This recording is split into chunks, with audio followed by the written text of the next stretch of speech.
ütle, kui sa hakkad. Noh, hakkame. Läks. Tere! Siin on Oravad TV. Kutsume ette meie saateomaniku härra Orava.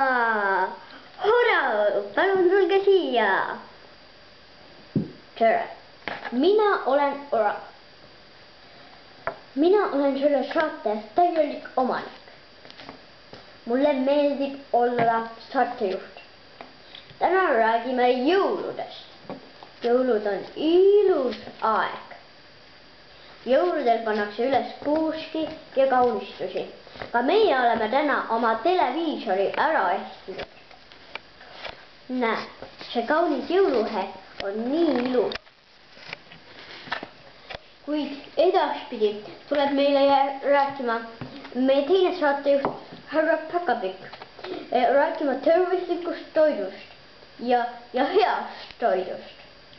Päkapikk, palun siia. Ja. Palun tõsta mind kõrgemale. Ja. Täna räägime tervislikust toidust. Nii, kõigepealt üleüldse tuleks teil süüa banaane.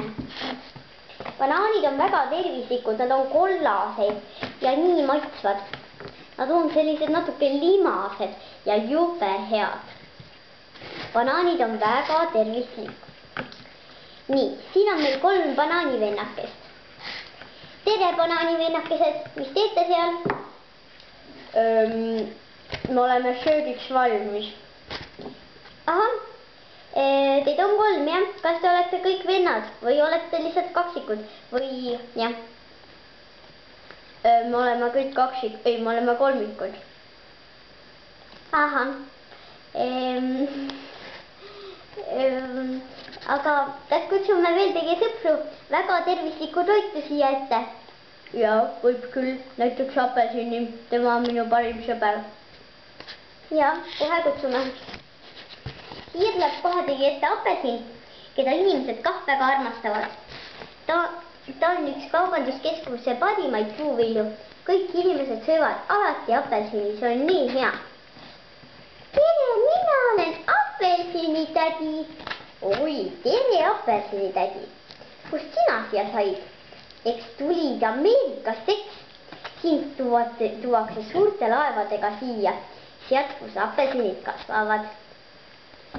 Jaa, apelsinid kasvavad seal, kus nad kasvavad ja mina olen üks vana apelsin. Ahah, nii. Õunatädi. Jah. Tahtsime sinust ka rääkida, see on väga tervislik toit, soovitan teil süüa õuna. Jah. Nii, tervisliku toidu saade hakkab saama läbi. Kuid siiski tuleb teie ette veel korraks Orav, kes esitab teile vahva jõululaulu. Jah, elas kord üks jõulumees, see jõulumees ütles tere. Ta tere oli kevadine, kätte tuli kevad. Tegelt oli talv, aga kätte tuli kevad. Kõik loomad ehmatasid järsku ära. Tegelt oli talv, aga kätte tuli kevad. Loomad ehmatasid ära. Ja jõuluvana tuli kevadel. Läks nii. See mina ise Orav, härra Orav, mõtlesin selle välja. Aga nüüd tänaseks on Oravad TV lõppenud. Head aega teile! Head aega! Oravad TV ongi lõppenud.